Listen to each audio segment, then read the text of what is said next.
We're going to call the meeting to order at 5:03. Can I get a roll call, Dinah? Board Member Van Landingham, Present on Zoom. Oh, hi. Board Member Bove LaMonica, Vice President Clerk Barrow, Present. President Cole. Present. You have a quorum. Thank you, Dinah. Moving on to public comment and communication regarding closed session items. And do we have anyone in the waiting room, Dinah? I'll just read the announcement. Public comments from the audience to the board for items on closed session. Members of the audience may address the board regarding closed session items. Comments from visitors shall not exceed 3 minutes unless waived by a majority of all members of the board. Seeing no one here, we're going to just move that we don't have anyone to talk about public comment, and we'll adjourn to closed session. Clapping that way.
Hello. Oh. Is this working? There, This it is working now. Good evening, everyone. Welcome to the Hermosa Beach City School District's board meeting. We are happy to, sorry, do we need to take the roll call first? Okay, go ahead. Board Member Van Landingham, Present on Zoom. Board Member Cluth, Present. Board Member Bove LaMonica, Vice President Clerk Barrow, Present. President Cole, Present. all present. Tonight, the board voted in closed session 5-0 to appoint two outstanding educational leaders to the principal positions for the 2025-2026 school year. For Dr. Jessica I want to make sure I get the name right, Gobriel, has been appointed as the principal of Hermosa View Elementary School. Dr. Gobriel brings a wealth of experience as a program specialist and board-certified behavior analyst in Redondo Beach Unified School District with deep expertise in special education, inclusive practices, and instructional leadership. A South Bay native and valedictorian of West Torrance High School, Dr. Gobriel completed her undergraduate work in psychology from UCLA, her master's in early childhood special education from Cal State Dominguez, and a doctorate in educational leadership from USC. She is a house divided herself. Dr. Gobriel has demonstrated strong leadership in district-wide initiatives and professional development, and we are very excited to have her come be the principal at Hermosa View.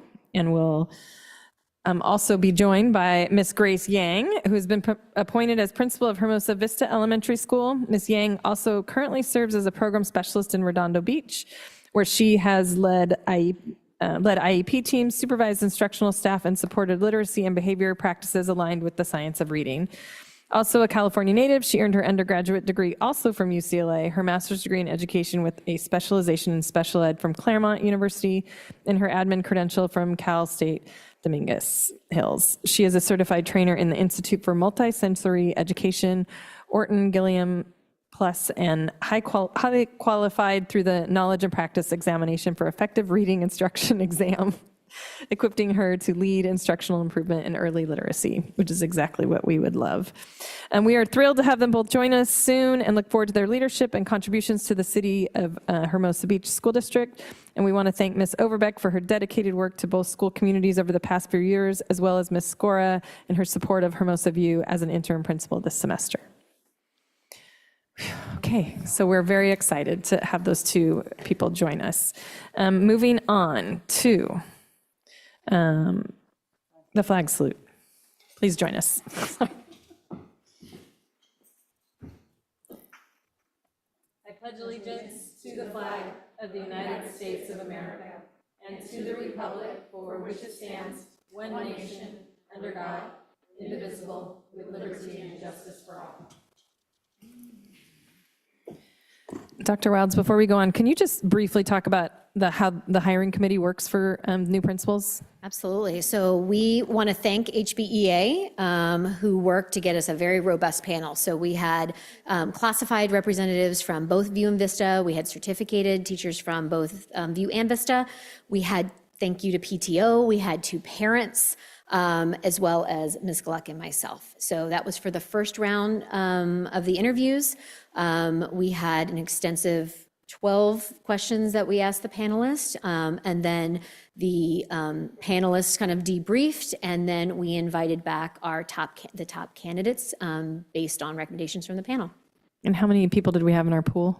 We had 34 originally who applied for the position. We narrowed it down to 10. One received a job, so they dropped off for the interview. So we had interviewed 9, brought back 4 for a second round. Oh, great. Thank you so much. Just wanted to share that with everyone. Moving on to approval of the agenda. So moved. Thank you, Carol. Second. Thank you, Maggie. All in favor? Do we have to do roll call on that? Aye. Great. Moving on.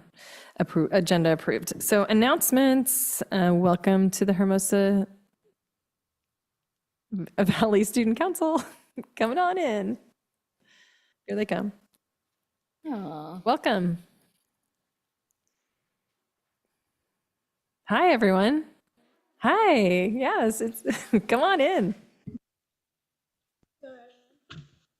Oh, feel free. Go right ahead. Thank you so much. Yeah.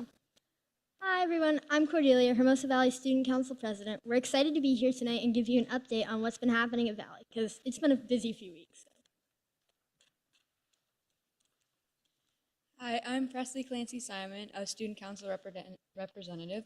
Our Builders Club is holding a food drive for the homeless, and we're asking students to bring in non-perishable food and hygiene products to their homeroom teachers by May 30th. The class that brings in the most donations will win a sweet treat. A sweet treat. Hi, I'm Olive, Hermosa Valley Student Council Representative. This Friday, we're having a popsicle sale during both lunches in the bowl. Popsicles are just $1, and the money raised will go to support for suicide prevention. Hello, I'm Luke, and I'm a student council representative. Our 8th grade graders are finalizing their 3rd grade book projects. The books will be printed and bound, and on June 2nd, they will read them to the 3rd graders. Big thanks to Miss Kathy Barrow for starting this fun and meaningful tradition. You're welcome. Oh my gosh, sorry. Another one of our beloved traditions at Hermosa Valley is the 8th grade legacy tiles, and they're going to be displayed soon. So we're really excited to see how they turn out. Hello, I'm Griffin. I'm the fundraising chair for student council. We've also started working on our memory boards and graduation speeches, and while they're excited about high school, they're enjoying every moment of their last month at Hermosa Valley. Hi, I'm Lucy Olson, 7th grade vice president at Hermosa Valley. State testing started this week. Today was the final day for 6th and 7th grade students. Next week, 5th and 8th graders will take the science test. Good luck to everyone. Coming up, Beach Day Spirit Games on Wednesday, May 28th. Valley is super excited.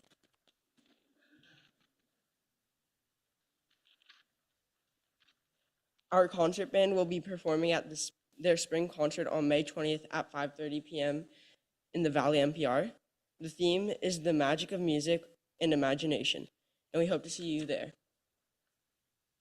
Both the concert and jazz band will also perform at the Forum Music Festival on May 30th. Thank you to Dr. Clements for working with our jazz band during lunch. Good luck to all of our musicians. Hi, I'm Chloe Lucchini, Hermosa Valley Student Council dance representative.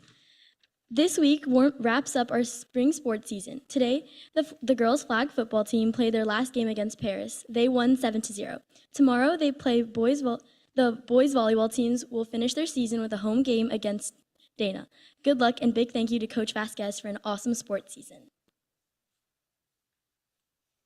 Exciting news. Next week, Valley students can try out for the 2025 to 2026 cheer team. If you have school spirit, love to perform, and want to be part of a fun and spirited team, we encourage you to try out.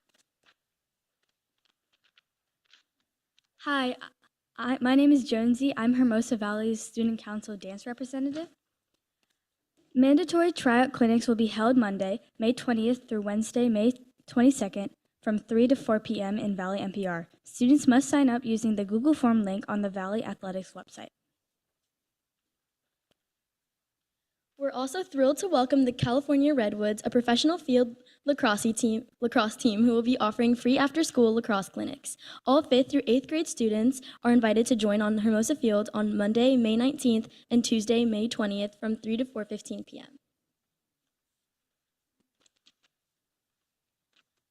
These clinics are a great introduction to lacrosse and will include skills like passing, catching, cradling, and shooting, all in a fun, supportive environment. No experience or equipment needed. That's it from us. So thank you for letting us share what's happening at Valley, and we look forward to seeing you guys again next month. Thank you so much. Thank you. You guys are always the highlight of the meeting, so don't. So great job. You guys did a great job presenting. We're excited to hear about the lacrosse. That's fun that they're going to come and do that for free. All right, moving on to public comments. Members of the audience may address the board on any topic, regardless of whether it is listed on the agenda. However, the board may not discuss issues raised that are not listed on the agenda. Topics not on the agenda that are brought to the board's attention may be investigated by the administration and a report made to the board, either publicly or privately, at a future meeting. Comments from visitors shall not exceed 3 minutes per individual speaker unless waived by a majority of all members of the board. And just checking to see if we have anyone wanted to have public comment tonight. No written comments. I did get one comment, just a neighborly comment from after the HBEF fundraiser the other night that just asked us to consider the fact that maybe we wanted to rein in the noise after 10 p.m. It was a little loud in the neighborhood. So we appreciate the comment and we will share that with HBEF. It was a very good time. The whole neighborhood probably had a really good time also. And also we might want to consider expanding who we tell in terms of if there's going to be an event that happens. So I know we hit the close neighbors, but maybe to expand it to other concentric circles around the school. That is all I have from public comment. I'm going to open the public hearing regarding the adoption of Wit and Wisdom K through 8, Geodes K through 3, and Foundations TK through 3, an English Language Arts program. And we are taking any public comment on that. Thank you. All the audience members tonight don't have anything to say about it, but we'll take that as a thumbs up. We'll tell you more about the program in the meeting further. So we'll now move to 8.3. We're going to close the hearing regarding the adoption of Wit and Wisdom K through 8, Geodes K through 3, and Foundations TK through 3, the English Language Arts program. Do we need to take a motion? You take a vote. Thank you, Kathy. Can I get a second? Second. Action to just, thank you, Rachel. We'll take Rachel. All right, we'll move on to number 9, board member reports. Maggie? Rachel? I don't have anything for right now. The wellness meeting is tomorrow, I think. Yep. Yes. Carol?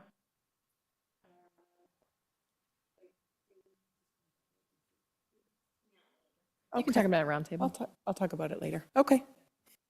I have nothing. Okay, well, moving on. All right, reports to the board and discussion. We will welcome 10.1, Measure HV, the general obligation bond, first issuance overview. Mr. John Isom, welcome to the mic. Good evening. Good evening. And congratulations. Thank you. A little belated from me, but this is the first time I've been in front of you since the successful measure passed. But what an incredible opportunity we have in front of you. I've got a brief presentation that I want to kind of take you through, and I'll go pretty quickly. I know we've got some new board members and some more experienced or wiser board members that have gone through this before. And then we've got a resolution that I'll touch on just briefly and discuss why it's in information only. But just to take you through this and the community through this. So this is our first issuance, first slide here. Just by way of overview, of course, the voters, I think, quite comfortably passed Measure HV. Oh, do I have the ability to, oh, sorry. My last board meeting, I had to say next slide. Okay, and for those that can't read this, I apologize. The font's a little small, but I think it's still readable. But 62% of the voters gave us authorization to upgrade, renovate, and renew schools in the community, which is just, again, fantastic. The ballot language, which you see there, I'm not going to read it, is a guiding principle, but really what you're going to be governed by is the resolution calling the election and the detailed project list that was made part of that. As it relates to a bond sale, we have certain constraints, certain parameters by which a bond program is organized. You can see them there. There's interest rates, there's actual assessed value, there's assessed value projections, there's the tax rate, and then there's term, or how many years a bond program goes out. So every community, every district that does a bond has the same constraints. LA Unified, gigantic tax base, the same tax rate that you have would produce a lot more in bond proceeds, right? Low interest rate gets you more money, high interest rates get you less money. But we'll talk through about the 28.7 million and how we see this. This may be more than you want to know, but I figured I'd throw it on there because I think it's interesting for people to understand how bonds essentially work. So starting in the bottom right-hand corner, as a district, you receive money from investors and then you fix up your schools. Now, going upwards, and I'm going to go in counterclockwise motion, the district property owners, of course, they enjoy improved school facilities. and all of the things that does for their property values and neighborhoods, et cetera, et cetera. And in turn, they're going to be making property tax payments every year. The county tax collector, they serve two purposes. One is to send the tax bills out, and the other is to collect the money. And who do they give it to? They give it to the paying agent. The paying agent sends the county an invoice, essentially, and says, this is how much you need to levy. And then they take those tax collections and they give it to the DTC, or depository trust company. They serve a simple purpose, which is give the investors back their money. And the investors, of course, they receive money back after having given it to the district. This process takes place every year. So every year it's the exact same exercise. Paying agent says, what do we owe? Sends it to the tax collector, sends it to the taxpayers, the money gets paid, et cetera, et cetera. Again, I feel bad because it's small font or I need glasses. So the district's history, and as it relates to assessed value, remember one of the parameters we have here is our assessed value. Total assessed value on this table here, 24-25, is $10.67 billion. So that's what we have to play with. We apply a tax rate towards 10.67 billion, and every year we receive revenues from that. Each year going forward, we build an assumption or an increase in what assessed values are going to be, and that projection is built into the program. So with a similar tax rate every year, you're actually going to collect a little bit more money each and every year, and we use that stream of projected revenues to generate a bond program. Currently, the 24-25 tax rate is $33.24. If you recall from the election, the idea is kind of an extension of the old bonds, and will ultimately be levying a similar tax rate throughout the life of the program. In the short term, we won't be levying a whole lot of interest or taxes on it because we have to wait for the old bonds to be paid off. Okay, that's one of the things, and maybe I'll take, I'll keep going because I'll get to the legal documents. So what does that mean for this particular bond program? This is probably of most note for you guys, and that is issuance schedule. Right now, we've got an issuance in 25, 27/28, and then 29/30. Why the variation? Because what we don't know is what actual assessed value is going to be. We don't know what actual interest rates are going to be. While we know what the tax rate should be, and we know what term we want to keep it at, those other variables keep us a little bit into the dark until we get more clarity. So every year what happens is we look at your assessed value, we see the growth, we come back and say, hey, good news, we can issue X number of dollars. Do you need the money now, or do you want to wait another year based on cash flow? We believe that the district is going to accelerate this program because if you look in the fine print, the footnote there, we assume 3.5% AV growth projected going forward. That's not what we think it's going to be, but that's what we put into the model. And going back, look at your historical, this is the third column on the right-hand side, your 5.79%, right? You haven't had 3.5% for a decade plus. So that just means we're going to get those dollars sooner, but we can't and don't want to necessarily assume it because if you're wrong, tax rate goes up. So that's why it's kind of a win-win in this regard. So you passed your bond, now what? Just real briefly, the process that happens from here is three different exercises in selling bonds. There is the legal parameters, which is what we've been working on and will continue to work on in the coming weeks. There's what we call preparing the bonds for sale, which involves getting a bond rating and possible insurance. And then there's actually selling the bonds. So let's just talk very briefly about each of those. So legal documents, generally you have the resolution authorizing the sale of general obligation bonds. What you have before you tonight is information item, but it's really the resolution that we're going to be using at the subsequent board meeting. Why 2 looks at it, okay? State law requires a district that is not selling what's called current interest bonds to have 2 discussions on the topic of a bond that's going to have capital appreciation bonds, okay? So a capital appreciation bond, best analogy is like the old war savings bonds, right? The United States government says, hey, I don't have any money to give you year over year, but if you give me $5,000 today, in 5 years, I'll give you $6,000.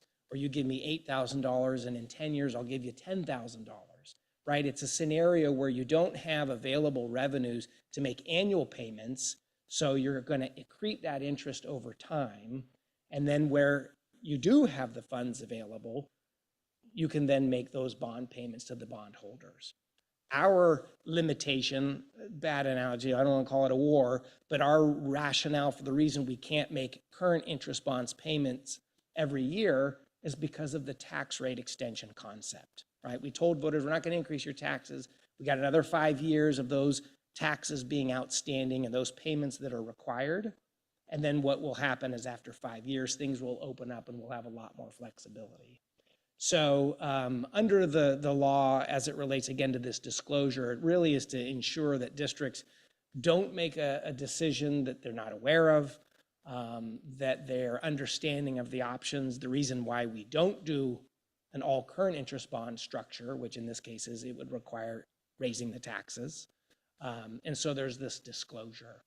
A couple of other just interesting nuances about capital appreciation bonds. There's nothing wrong about them. The district has done CABs before. A lot of districts have done it.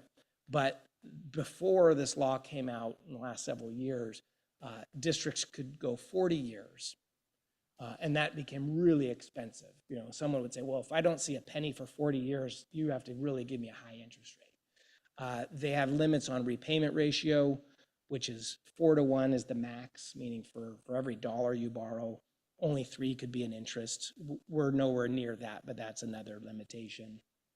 25 years is now the term, and they also must be refundable. Back in the day, they were called non-callable or non-refundable.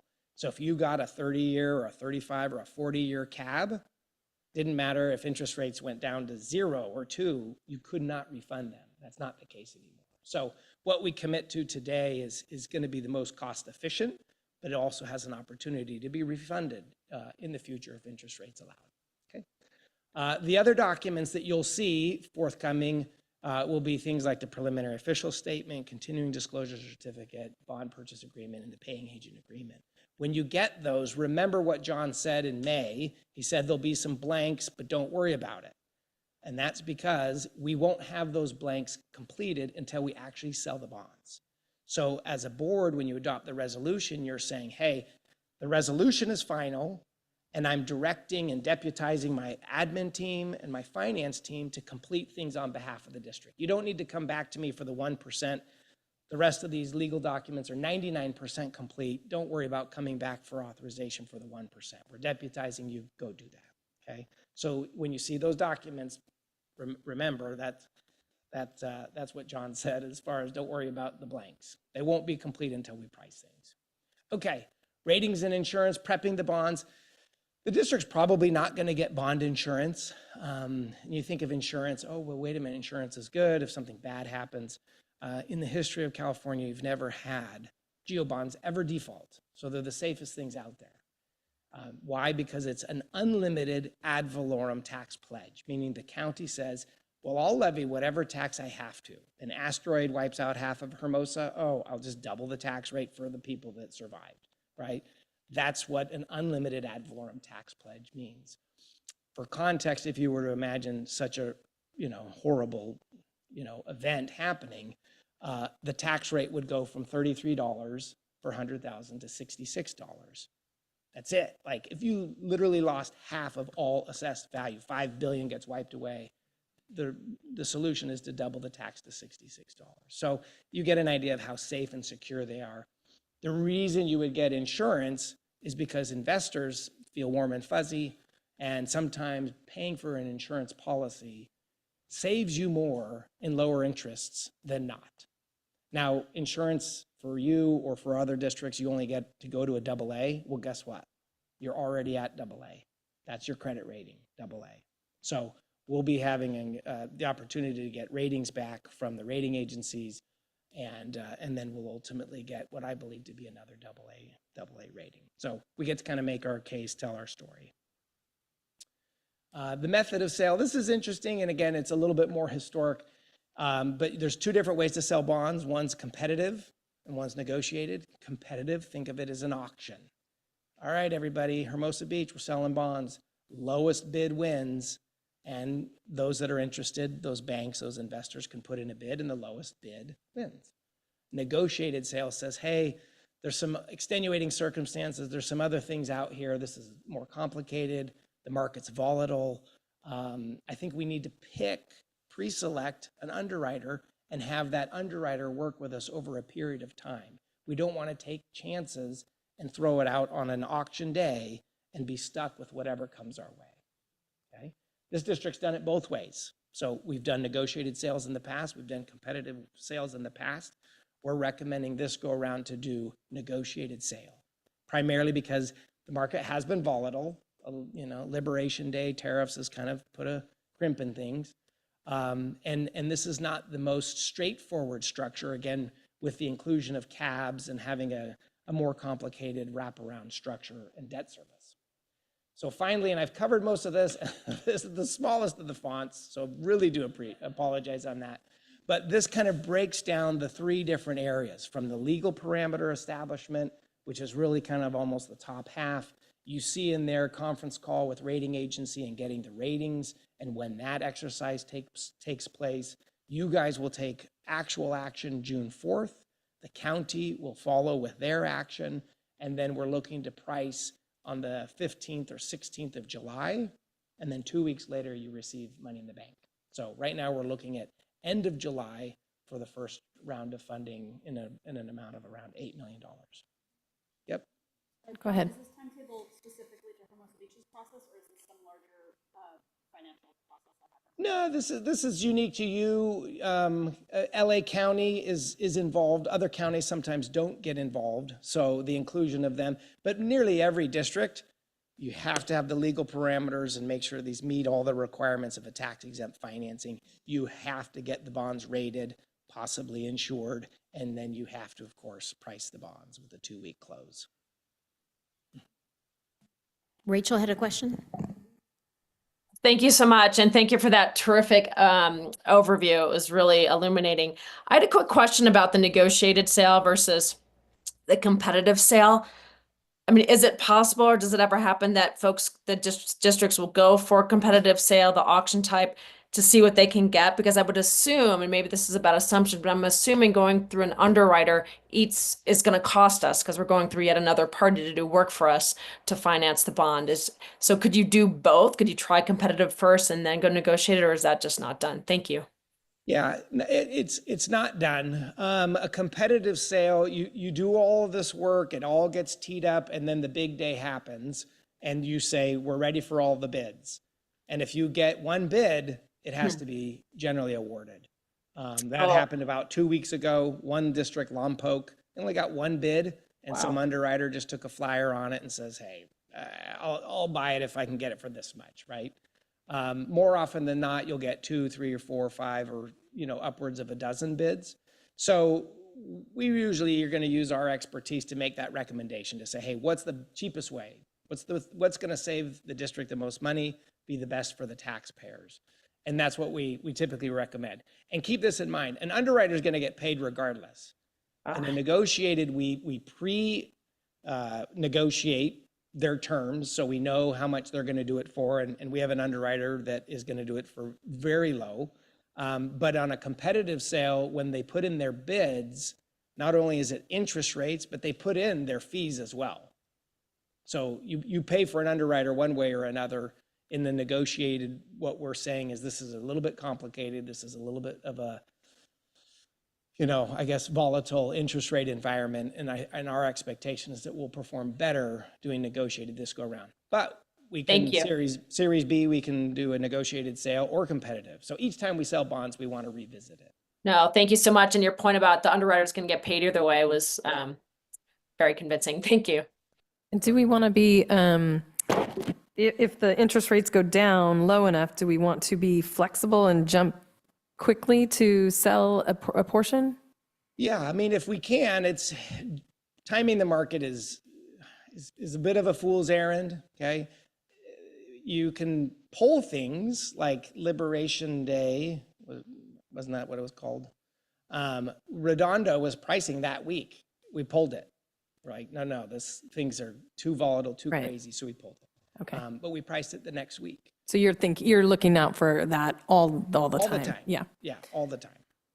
I have another question, but I'll let you Yeah. No, I just want to make sure I understood. So if we had a blank lot, nothing on there, it would not matter. We would not be able to ask for all $28.7 million upfront in the first series. Correct. Because we are trying to make sure that, because we have a 5-year wait, kind of, we want to make sure we're paying things back from our previous bond. Correct, yeah. Okay. It's the tax limits. It's not that you couldn't get that much money if you had an unlimited tax rate to apply. But we do have a limited tax But rate. we're constrained, Yeah. yes, by what we told voters. And so this is the most cost-effective, keep the tax rate low, get a significant amount of funding, but it's going to take Longer period of time. Yeah, I just think that's interesting for that. I think the public will want to understand, like, hey, why aren't you doing all these things at one time? And so there's multiple reasons. One is because of how we're going to get the money. And then also it's just how things move on on the site. And it is not a blank space. And, and there is a logistical element, and I'm not familiar enough with it, but most districts can't just take on $30 million and say, okay, school's canceled. Yeah, You know, unless it was all a blank three of your space. It was an campuses are open closing. lot and we were building something brand new. Correct. Open lot, yeah. Yep. Okay, thank you. And I will just leave this with you too. You can always get more money, and it's just at what cost? Districts right now are doing a lot of bridge loans, meaning, hey, I want an advance Right. on that money from the future. Give it to me now, because the interest cost on that bridge loan is going to be a lot lower than the construction cost escalation that I'm expecting. Right. I think we So need to be it's- thinking about that. I think when we get to the discussion part, we should have a discussion about that. My question was just a clarification. So we're selling this first lot, or we're planning on it. If we do negotiate it this time, it doesn't tie us in to do that the next 2 times. We could, you would take a look at it and see. Okay. Correct. And then I just want to acknowledge, I think Paula in the room, to make sure that we got a AA rating I think it's a big deal, right? To have a good rating for, and that's due to your work and the audits being clean, right? Yes, Yeah, I mean, absolutely. A+. Good job. AA. All right, any other questions? Thank you for the presentation. This will be on the website and available to the public too, if anybody has interest in this particular area. It is interesting if you are interested in these items. All right, moving on. Thank you, John. Appreciate your time. Moving on, Mr. Alan Riesling, 10.2, measure HV project prioritization and next steps. This kind of is a good follow-up. Welcome. It's a perfect follow-up. Yeah, So- hi, how so are you? now, so Can you, good Alan, afternoon. will you tell everyone a little bit who you are? Yes, absolutely. So my name is Alan Rising, and I work with the District Advocates Group, here to support the district in program development so that we can begin to move all these projects forward and begin to bring these much-needed improvements to our community. Thank you. I myself have a long, almost 40-year career in school facilities. I recently retired as the Assistant Superintendent of Facilities and Operations for Long Beach Unified School District. So coming in to really help the team. And I do have to pause for a moment and say it's been a joy. Thank working you. with your team. You have a fantastic team that's engaged and committed, and it's been fantastic to work with these 3 ladies up here and collaborate with them. So thank you. I really appreciate that. Great. So now we're going to talk about what I like to call the fun stuff, right? Like, what are we going to do? So we just got to talking about the money, and we're going to talk a little bit about the project work that we're going to be doing and how we're proposing to engage in this $28.7 million bond program. So to start, to kind of lay the background, so we had a 2024 master plan update that really was done by SVA architects and really underscores the work that we're doing going forward, really kind of laid out a game plan for where our needs were and where those critical infrastructure improvements were needed. So everything that we're doing moving forward is really grounded in that plan. That we did a community input component to it. We really looked at that very closely. Using that plan, we were able to go to the community, and we received over 62% community support for a $28.7 million bond program in November of 2024. So we should all be applauded for making that happen to improve our schools for our communities. But as we just heard, our bond proceeds that we will receive are limited. They are not where we just receive a $28 million check and then we're able to move forward with that. We have to be strategic in the way that we move forward with these dollars. As we just heard, we're going to have an $8 million bond sale in 2025. We're forecasting a $10 million bond sale in 2027 and another $10.7 million bond sale in 2029. So as we move forward, really recognizing that we have some constraints that we have to work within. Some of the challenges, to quickly, as we went into this, there are some challenges. As we begin to look at the priorities that we have, we really have to work towards balancing what our most immediate needs are and balancing those against our available resources, right? All of us, every one of us that are part of this community can probably talk about the needs that are at school sites and what some of those needs are. But we really have to take the time to really focus on what are those main priorities and how do we balance that across the resources that we get over time. Really, a big one is forecasting cost escalations.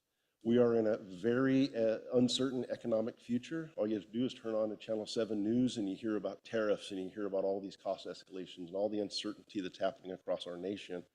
All of those have impacts on our construction market, not only in the availability of labor, which is a constant kind of challenge that we have in construction, but also in just availability of materials and what those materials may cost over time as we begin to forecast those. So there are some definite economic uncertainties that we just have to be aware of and make sure that we strategically adjust for those to ensure that we're accounting for those. We have to really look closely at our cash flow projections to make sure that we can effectively and efficiently execute those projects. That's kind of a long way of saying we don't want to overcommit and underdeliver. We want to make sure that what we're able to tell the community we're going to do, that we're able to do within the available resources that we have. We definitely don't want to overcommit. And lastly, really underscoring the whole thing is establishing those proper level of contingencies to account for those absolute unforeseens that will come. And if you've ever done any work, like homework, you know when you remodel your kitchen, there's a ton of unforeseens that's going to happen. Schools are no different. As we go into schools, we're going to find things that we didn't expect, and we're going to have to be ready to address those as those come up. So again, as we moved into this and working closely with collaborating with school site leaders, with district leadership in the community, we looked at what our Series 1 process would be, each one of the series. Again, it's $8 million that we're forecasting to be able to sell in 2025.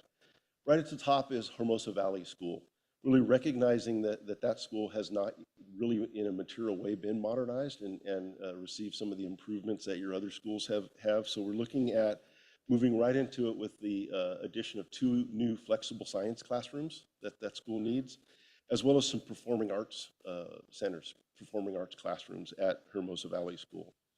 Looking at Hermosa View School, that school is really kind of increasing enrollment. So we have to look at how do we optimize existing spaces. We focused on rooms 108 and 208 to be able to adapt those rooms to special education needs to help address some of those enrollment challenges that are happening at that school site, to be able to improve that school and provide those additional spaces there.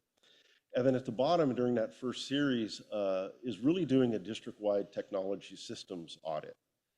We have to recognize that our school district needs to stay up with the 21st century learning and making sure that we're providing spaces and capacity for students to be a significant part of their future.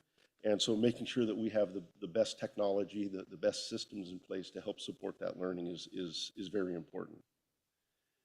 As we move into Series 2, which is going to be in 2027, we're forecasting that we'll have about $10 million in proceeds. So that aforementioned district-wide technology infrastructure, we would now begin to make those improvements at school sites, looking at the core infrastructure, the switches, the devices, all of the pieces and parts that children use to help make sure the technology is robust and is reliable in their classrooms. We'll also come back to Hermosa Valley School. The administration building upgrades are in dire need of some improvements there as you look at how it's kind of tucked away in a back corner and needs to be brought more into the front. Improvements, relocation of the front entry area for the school site so that we have a more receptive and warm welcome to the community. Dealing with some of those challenges with student drop-off and traffic circle issues at the front of the school. There are several HVAC system replacements that need to be completed at that school site. We're doing some this summer, but we have to complete the rest of those HVAC improvements. And there's various different miscellaneous building systems and cosmetic improvements at the school site that need to be completed. So those would all be focused on the second series of bonds. Moving into the third series of bonds, we would go back to Hermosa Valley School. There's other outside the classroom improvements that we'd be looking at. So to continue to addressing the needs at that school site, we would look at the athletic field improvements, playground improvements. There's developing some underutilized space outside of the gym and locker room area. There's kind of an open air / kind of partial open air area there that can be better utilized to help support the students and community's needs. And also looking at how we might be able to relocate the district offices to be better suited to support the community and provide opportunities for the community. And lastly, we look at kind of overall energy improvements, really recognizing the district's commitment to sustainability, ensuring that we look at things like solar installation, which can have a double improvement to the district, not only lowering our ongoing operating costs, but also getting us off of dirty energy that comes from Southern California Edison and other sources.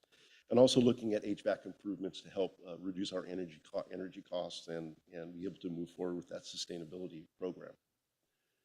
So progress. So we have made some progress to date. Tonight you just heard about our Series 1 bond program where ISOM advisors came in and talked to us about the strategies for selling those bonds. So that's big progress. We're ready to move forward with that. We've already approved our list of architectural services firms, and those firms are ready to go and ready to start rolling up their sleeves and helping us to move these projects forward. We've approved our topographical and land surveying firms. A lot of folks don't really know what those are, but those are the folks that look at the site topography and make sure that we have all that information to be able to design appropriate access areas for our school site for folks with physical disabilities.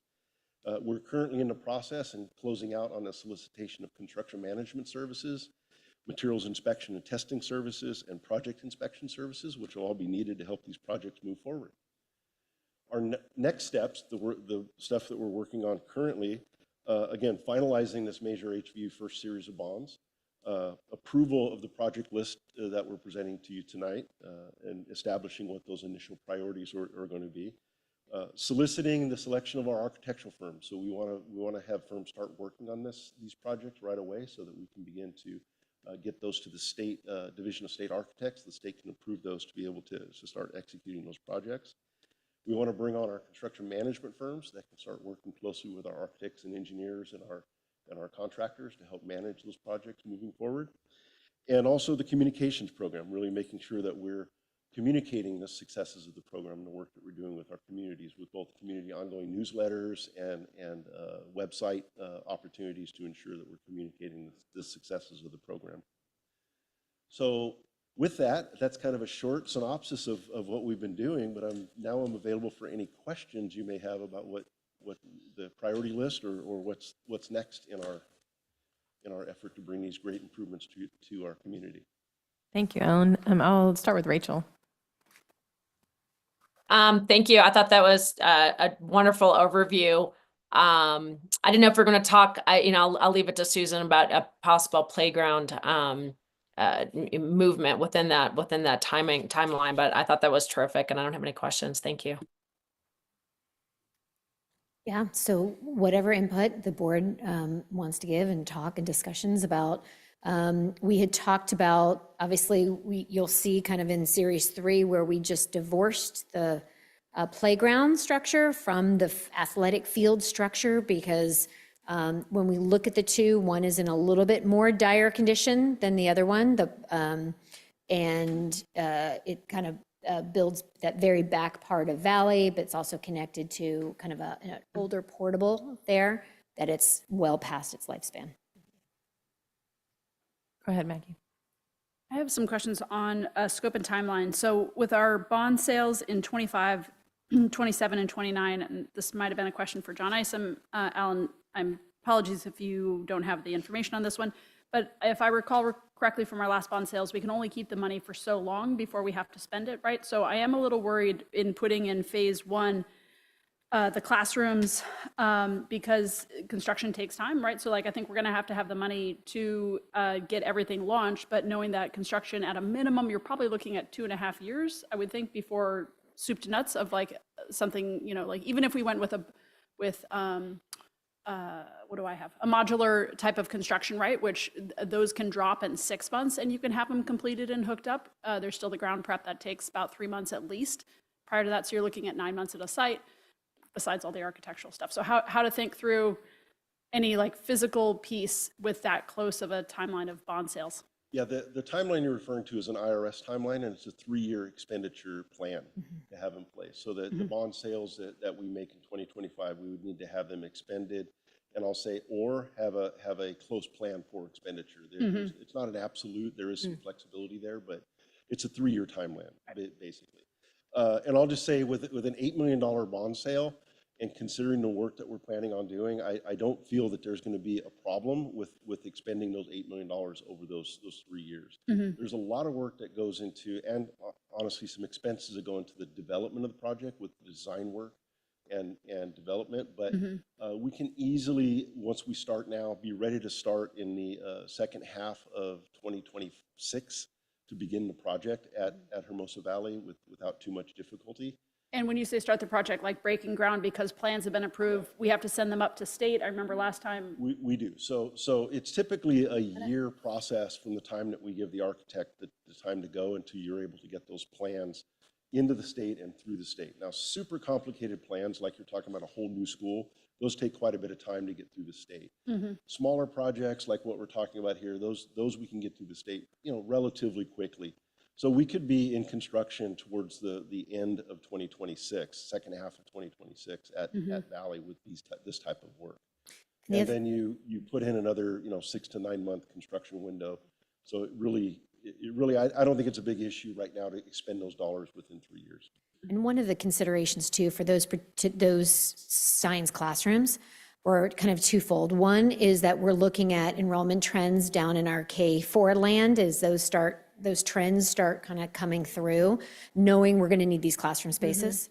But also the position where these two classrooms would be designed allows for the school to continue uninterrupted. And so construction can use that side parking lot, be able to come in down that fire lane, and it doesn't disrupt. So we're able to get going fairly quickly without making teachers move, without dropping portables, those kinds of things. I have a couple more questions. Go ahead. Are those portables able to be reused? That might be a Sylvia. They're question. old. Sylvia taught in them. No, I remember. But I mean, like, Not to imply I'm still anything. haunted by Measure S. Not that where you're we're, old, like, just the portables are old. in a Yeah. bidding war off of portables at one point. The portables that the music room's using and a few of the others have seen their lifespan. Less, yeah. So those portables we couldn't, once we break ground for those portables are gone, not to be reused during any other construction project during the lifetime of Measure HV. Yeah. So those portables, I've actually walked those portables with your staff. The main structure of the portables can most likely be reused, but it essentially amounts to having to completely rebuild the building from scratch. So the structure, the structural steel that's inside the building, doesn't degrade like the exterior finishes and other things. So it is possible, and there is kind of a niche market out there of folks that will take those buildings and completely rebuild them. But quite honestly, you're most of the way into a new building anyway. So if you do need space, it's almost better off just getting a new building from Where we the rent and modular lease. manufacturers. Yeah. And then when, Susan, when your team was working with Alan on this, so there was obviously like a minimizing of construction flow. Can you just talk more about how you're thinking about how the space works on campus in terms of what is a easy piece that goes up in terms? Yeah, so same thing. So thinking steps ahead, right? These two classrooms we felt would get a fairly immediate impact on students. When we started thinking through all of the different projects, we really wanted to prioritize what is most going to have the closest impact on students, right? So, there's things that involve staff, admin building things, but really it's like, what's going to impact students? Because we do know there are going to be things that are going to impact this priority list. So as the wish list goes down, we want to put the things that impact adults further down in the rank. Getting something that we felt like these classrooms would allow us to have a little bit more space to give us some breathing room as the enrollment trends start to come up. again, with minimizing the impact on the space, but also thinking ahead. So the playground is in dire need. It's very rusty. You know, I think it gives Paula shivers every time we walk past it. That is we think a fairly quick thing that could be done in a relatively short period of time. Again, not disrupting campus and learning. But to do that, there is a third portable there that's currently housing the band room. Again, it makes the science ones look prestigious. So knowing that that's going to have to go eventually. So where do we what classroom space do we relocate our band program in? So that's where we really thinking about kind of setting us up so then we could move quickly on at least the playground structure, because we know how important that is to the community. And I guess sorry for taking over the question. Yeah. Thanks, team. My one concern with moving ahead on the playground piece is that we will have enough time with architects to really think through how open space looks on campus before we get to that. And so like, if we're breaking ground by 26, right, will our architects have enough time to get through community forums and everything else we need to think through how? Well, I don't think they would just do one. I think we're going after a couple, right? As you know, the way I'm thinking of community forums is like, we're looking at who are the science classrooms, we're going for community and really teachers and students, right? That's who we're really going after input for. Then as we start thinking about the next project, they don't also have to be the same architects. They could be two different, you know, the board approved 2 architect firms.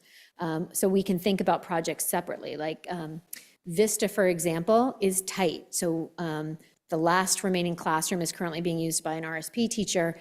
I've got groups of kids coming through now where we need to take that back as a classroom space. That might be we may split the projects just so that they can be moving a little bit faster. But I see a series of I don't want to have a project where we get input in 2025, but we're not building to 2027, 28. I'd want several. So I hear that. My only concern is if we're going to put the playground in, right, we're going to have a pretty good understanding of what that space looks like by 26. Can you move playgrounds in any of these new types of playgrounds? Not that Probably not cheaply. Yeah. So Not like cheaply. my only concern is the work we're going to do in 29 by putting playground here, which I agree with doing. I just think we need to think about planning happens then this year.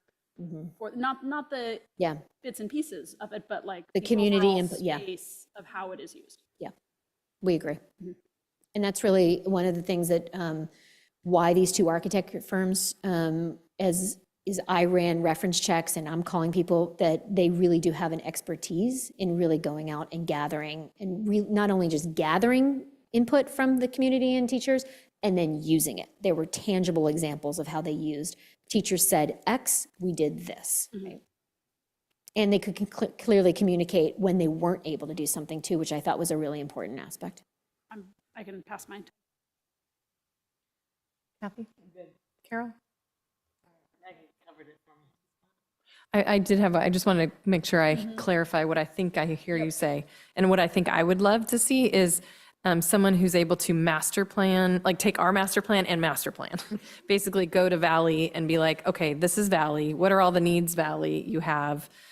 We see there's science, we see there's these extra spaces, and just do one bigger overview, not piecemeal all those things, but then we can piecemeal the construction part of it. And I think that's the plan. I just want to clarify that's what you all are thinking the plan is. When we begin to engage with the chosen architect for the site, that's one of the initial things that they will do is kind of do an overall survey of the site and identify those items that we want to do, in addition to those items that we're going to have to do that are going to be mandated from us by the state, and then those things that maybe they've identified that we're not going to do at this time. And so they'll come up with I'll call it a mini plan for the site that we engage with, and we can engage with our community and others to decide what that is. There is a point where we are constrained with budget. Sure. Right? So, I would say you can spend most of your money at one site if you really wanted to. Sure. Right? And that's not the goal here, right? So we will need to balance those available resources against what our primary goals are at those sites. But the architects, once we get them engaged, that's exactly what they'll do during the initial schematic design phase of the project. Is that what you were asking for? So just to restate, so once we have the schematics on this, I think I'm okay with putting playground in phase 1, series 1 of this because of the urgent need for the playground, as long as it doesn't hinder where an extra portable needs to go during construction, or if it doesn't impede the future phases of it, Yeah. yeah. That's, yeah.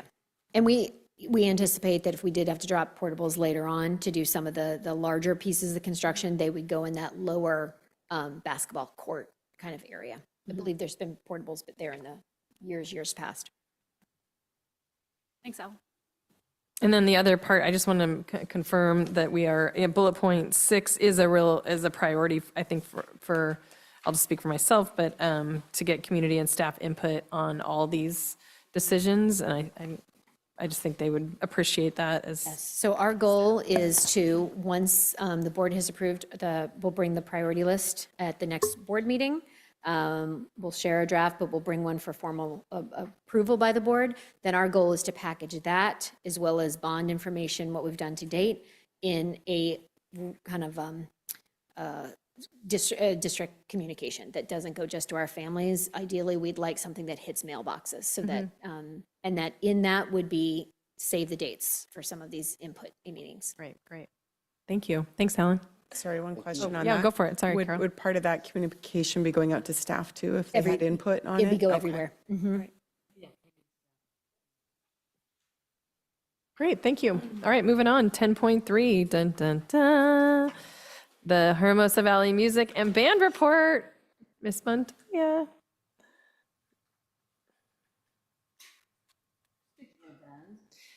Should we do an introduction? It was excitement. Hi, welcome. Evening. Good evening, welcome. Thanks for waiting. Yeah, thank you for being patient.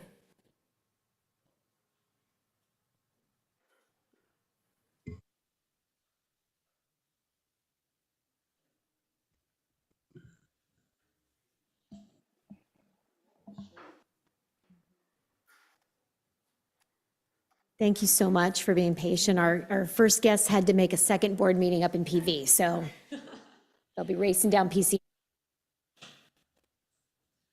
Okay, well, good evening. Thank you, board members, Dr. Wild, students, and guests. It is a pleasure to be here tonight to showcase the Hermosa Valley Band Program. Jessica Blesso wishes she could be here, but her and her entire family are under the weather. Oh. So you get me. Great. Thank you. It is an honor to stand here with the adored Dr. Buddy Clements, who has come out of retirement to be our new band director.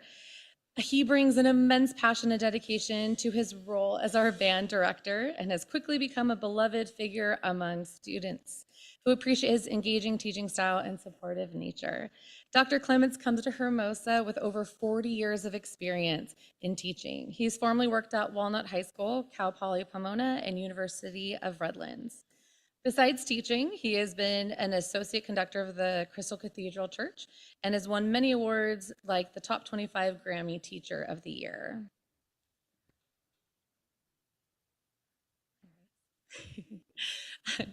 At Valley, we currently have 2 band programs. Our 5th grade band includes all 142 students receiving band instruction 56 minutes weekly.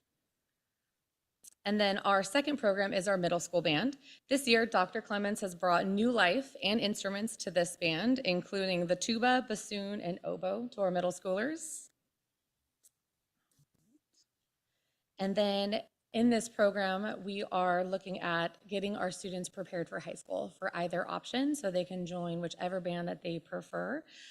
He has also started our jazz band. He has brought in guest speakers and artists. And he also is bringing a technology component into our program with the Smarts Make Music program. So it's helping students practice at home, and it can help that Buddy can go into it and look at it and help the students as well. We would also like to take this time to thank you personally to the board, HBEF, and HVPTO for making our band program what it is, and for also believing in the importance of arts for our students. It's such an important part of all of our lives and as our students grow. We would also like to remind everyone again about our performance, our spring concert that's coming up this Tuesday at 5:30 at Valley. We'd love to see you all there. We'd also like to share about some of the exciting future for the band program. Next year, we'll be offering 2 sections of middle school band. We'll have symposium band and advanced concert band. We will still also be keeping the 5th grade band. Dr. Clements will also be bringing the Tri-M and Music Honor Society. So it's the music sister organization of the National Honor Society to our students next year. All right, and without further ado, we will hear from our band.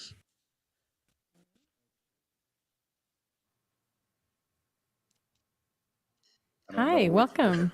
Yeah, tell us, we're happy to have you. I guess we'll just point it at you. Okay.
So these students are all volunteers. We don't have a class yet for a jazz band.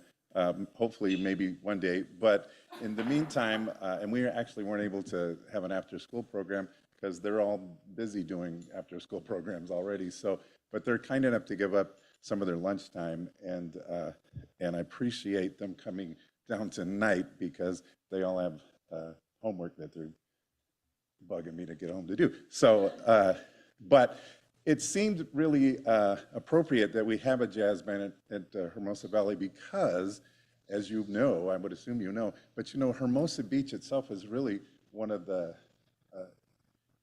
landmark cities when it comes to jazz because of Howard Rumsey's Lighthouse.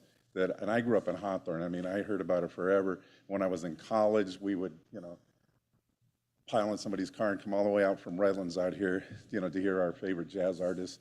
And of course, if you go up and down the pier, down towards the beach, you can see the little plaques that they have out there and all the great famous people that have been there. And I've been fortunate to work with several of those people. And so one of the people that I knew a little bit was a guy named Henry Mancini, and he wrote a piece called Peter Gunn. And so that's what we're going to play tonight. So, ready? And don't hold back. Ready? All right, here we go. Let me hear the bass real quick. You can turn it up. Okay, and let me hear the keyboard. Oh, we're good. Okay, ready? 1, 2, 1, 2, 3, and.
Microphone.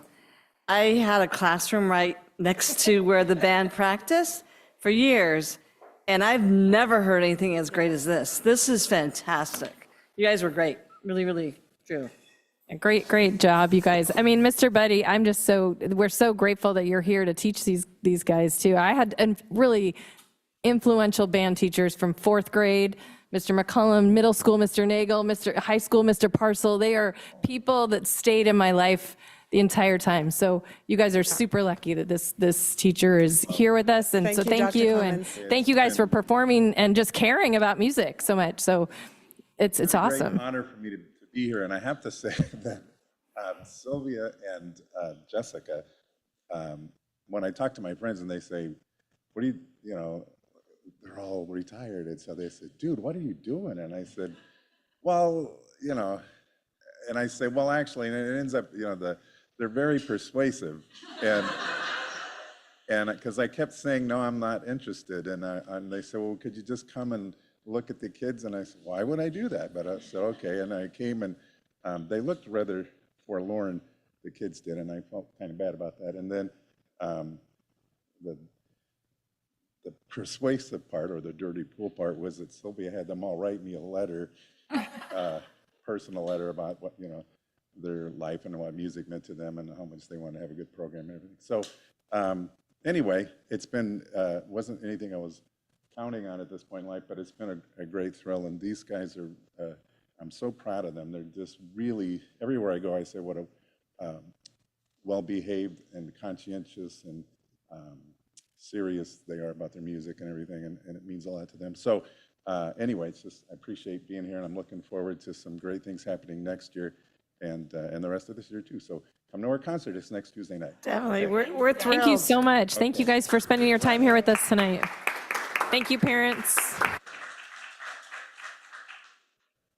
That was awesome. Yeah. Thank you, Ms. Montoya. Thank you. Okay. When you get to consent, you'll do motion, then you'll ask for the second, and then you'll ask for roll No call. problem. Okay. All right, moving on to superintendent report, ELA adoption, Dr. Wilds.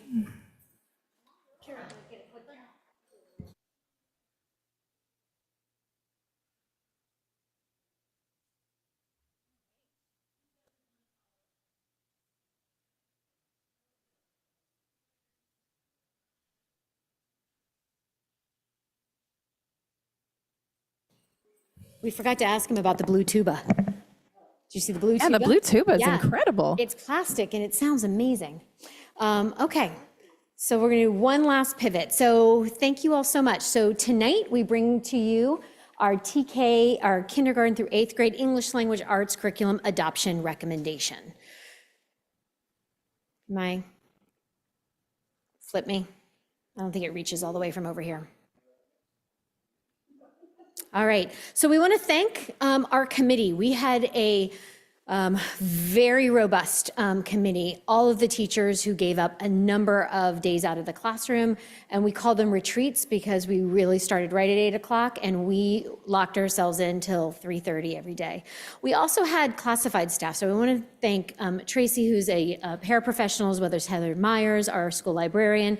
We had our administrators there, Jessica, Sylvia, Hillary, and then we had parents involved on the committee as well. And then we had a very special board member guest. So our process, so we started on February 1st, was our first lock-in retreat day, and we spent the time building our expertise. We came back on February 19th, and we continued creating what we call the True North. What is the vision statement?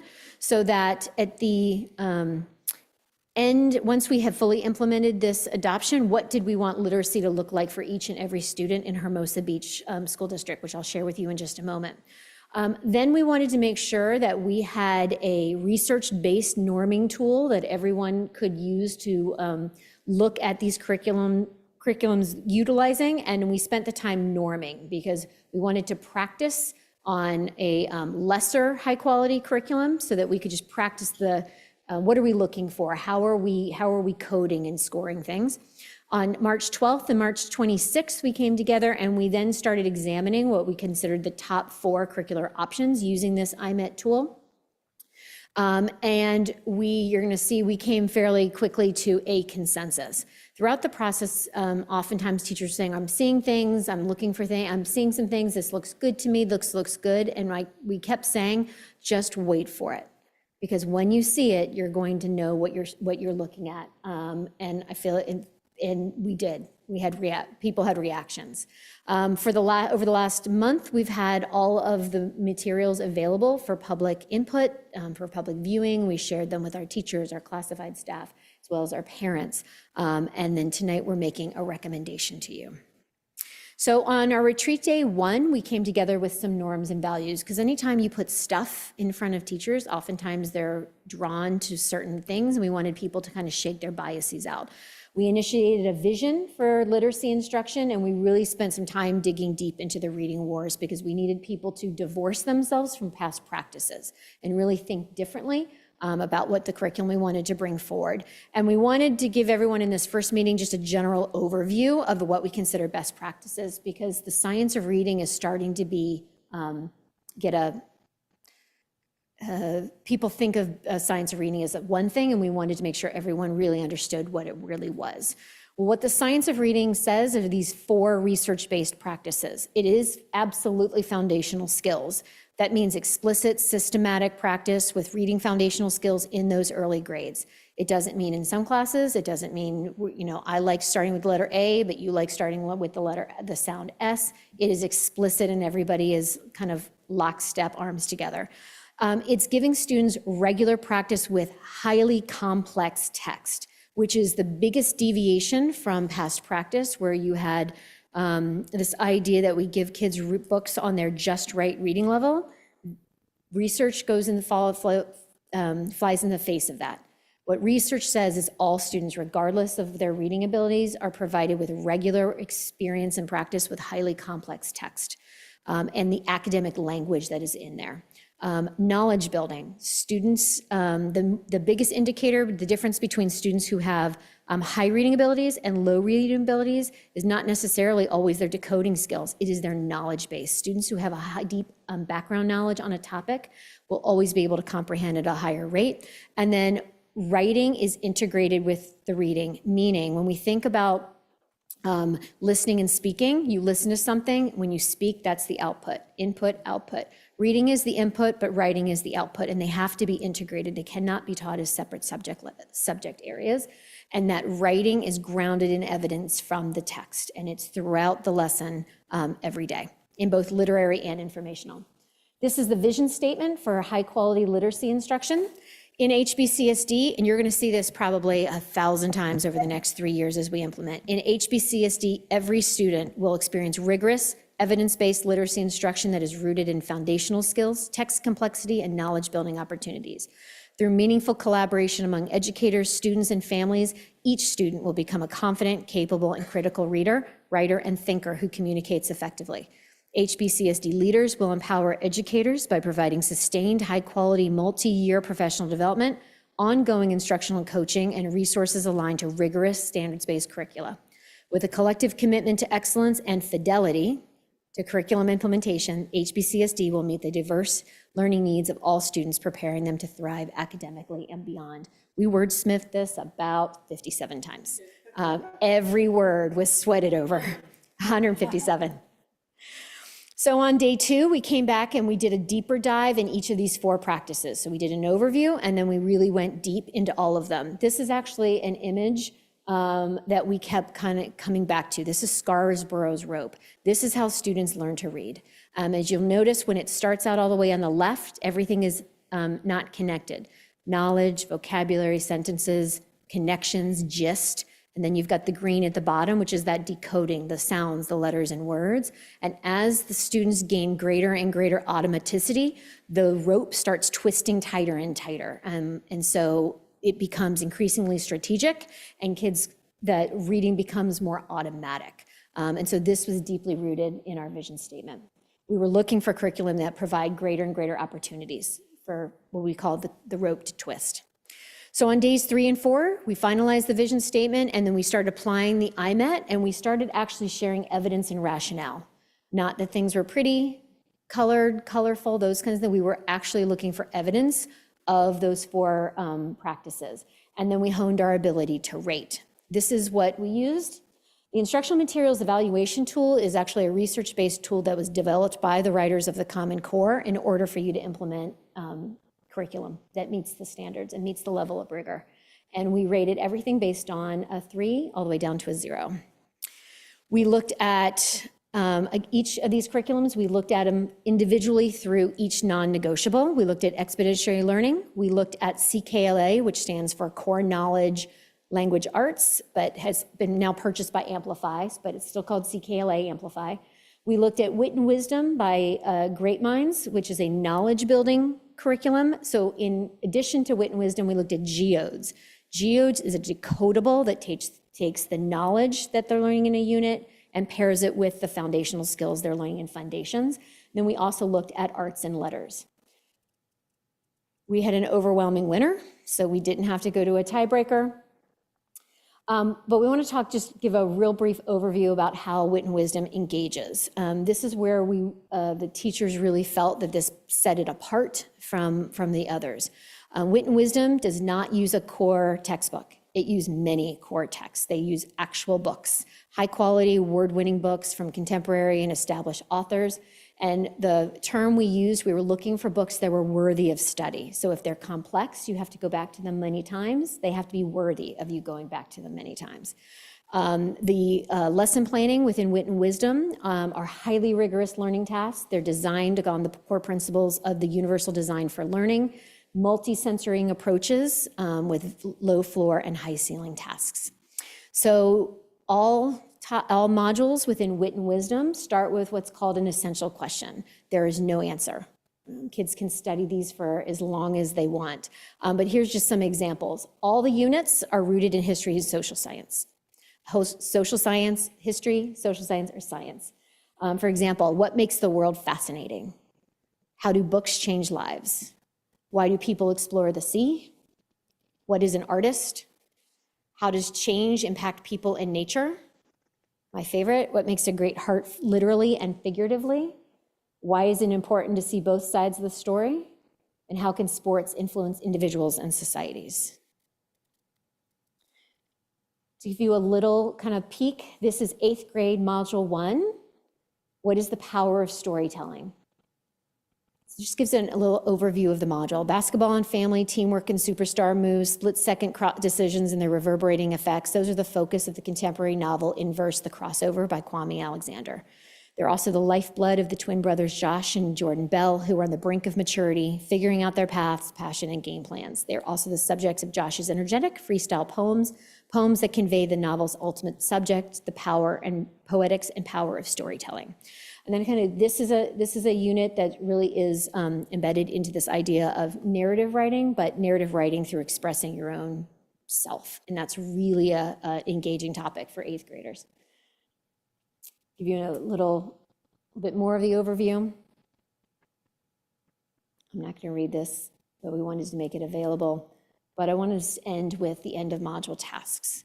So when we talk about rigor, for their end of module tasks, students apply their knowledge of contemporary poetry to their contemporary experience. Devising their own narrative in verse, they work deeply with form and craft to make meaning of an important experience, creating a story by capturing essential moments with poetic precision and pacing. Framed with an explanatory cover, students' end of module task communicates an understanding of their sense of self and the power of storytelling. I'm going to give a couple more examples. This is an end of module task from 2nd grade. Task, write an informative paragraph to explain your answer to the questions. How was one legendary person different from real life pioneers? Students choose Johnny Appleseed or John Henry, that they would have studied both within the module, and they have contrast that person's legendary life with the lives of real pioneers that they studied throughout the module. They have to support their response with evidence from the following texts: Journey of a Pioneer and the story of Johnny Appleseed. They'll share this paragraph with, every end of module has a real life purpose for the task. Who are you going to be reading this to? And then there's always a series of checklists. This is another one. This is 5th grade. Imagine you're lost in the mountain, write a story about your survival, follow the steps of the acronym ESCAPE to plan out your story. So, sorry, I went way too fast. So curriculum preview for stakeholders. We've been notifying parents, guardians in the community to come visit us. We engaged in price negotiations and making sure that we can afford. Our goal was to do an 8-year adoption so that we're not doing this again in a few years. And we're making tonight the final recommendation to the board. After tonight, then we could execute paying for it and we'll start taking delivery of all the materials. And then our goal is to give teachers in-person professional development so that we can be in implementation in 25, 26. Also of note, it's important that we have a roadmap for teachers of what the first 3 years is going to look like. So this is just a draft, but we're going to start working with our teachers so that they understand the expectations. This is a big lift for teachers, and we want to make sure that they are supported and they understand the type of professional development and support they'll get over the course of the next 3 years. Questions? Go ahead, Maggie. It was fast. Thank you so much to the team for doing this. I know it was immense. Susan, I'm just thinking back to your final interview with the board team and like how you were showing us, your vision on this way back when. So here we are a year later, and I'm really excited we're doing this. My question is off of the books that are introduced to the student. Are those prescribed by the publisher company, or is there like an adoption that happens every year? Do they look at text as it comes No, the modules are designed, like, for example, what makes a great heart literally and figuratively. In that, there are core texts that the lessons are all around. They are the informational about the circulatory system paired with Love That Dog, right, which is a book of prose. And then there's a series of, there's art, there's music, there's poetry, there's supplemental that all come together. So I think to flip the question is, do the text, I mean, I'm still reading books that I loved when I was in elementary school, but do the texts get dated in any way? Like, is there an openness by the publisher? Do we have any insight of like next year's Caldecott winner becomes a new? Yeah, no, Great Minds has developed these will stay. And again, they're all, Giant Squid, Patricia Polacco, these are beloved books. They would go off with a new, like any publishing company, they will have like a next version if they wanted to do that, but we don't anticipate they'll make any changes. Yeah. Rachel? Thank you. Dr. Wild, I just want to say hats off for an incredible job at just the systematic, comprehensive, evidence-based approach you took to ensuring that a collaborative approach that everyone affected by this, I mean, all of our teachers and our leaders and our staff were part of the process of choosing this new curriculum. Was, I mean, it blew me away what you've done here, and I'm incredibly excited to see it happening. And selfishly, I was wondering in 8th grade, am I going to see for next year for my 8th grader him engaging in that end of module task? Yeah. Thank you. You sure are. He will be reading. He will be reading crossover, and he will be engaging in poetic storytelling. Oh, that's fantastic! I can't wait. Thank you so much. Congratulations, and thank you for the whole team that worked with you on this. Carol? Question and a comment. So I love that the essential questions in here are sort of discussion based, and they could go a lot of different ways. Not what I'm used to maybe from seeing my kids fill out on forms of what did Mary say when XYZ happened, and point and tell me where in the text that was. So I think that's amazing. Are the books still on display if people wanted to come look at Valley? They are in our office, in room 14. And then probably within a week or so, what I'll do is I will send them out to the school sites. The teachers are jonesing to get their hands on them. Just in case someone's listening and was like, oh, I want to check that out. Absolutely. Okay, great. And I'm happy to see that development already starts in August. That's It fun. does, yeah. The core tenet of this curriculum is also core practice is Socratic seminar. So to watch a group of first graders engage in Socratic seminar will take your breath away. Kathy? Yeah, I was very happy to be part of it. And I think we came up with the right program, the right curriculum. And I learned a ton from you in particular and from science of reading, and I wish I was still teaching. Some tiny little bit of me still wish I was teaching. But I'm excited for the future of our school and our students doing Socratic seminars in first grade. They're going to be running the world, ruling the world, changing the world. Yeah, I love what a big deal this is because I feel like it's a 20-year shift. It's like it goes, things really change, shift in education, especially with reading, where we were with Lucy Calkins to where we are now with science of reading. I think it's exciting. I won a couple things I was going to, it is a big adoption money-wise. So I just want us all to just like make sure I'm really on board, but I'm excited about the new principals that know how to implement this program potentially. They're going to get guidance from the two of you, guidance from great professional development people. So it's, when you spend close to $500,000 on a language arts curriculum, we want to all hold hands and make sure we're all rowing in the same direction. We're all doing it. And I want to thank Paula because you'll see, we got a little creative. We have some leftover different one-time pots of money that we're clearing out too. Yeah, So that's this great. doesn't drain the general fund. A++. You're at like triple A pluses today, Paula. The other thing I was going to just say is I would think it might be really great for teachers and parents and students to have a reading list before they go into summer if they want to get front load some of the knowledge in some of these books. I find that my secret way of connecting with my kids sometimes is by reading the books that they're reading in English class, whether it was from middle school or grade school or did battle of the books with them. So I could have at least a academic conversation with them in the car ride home.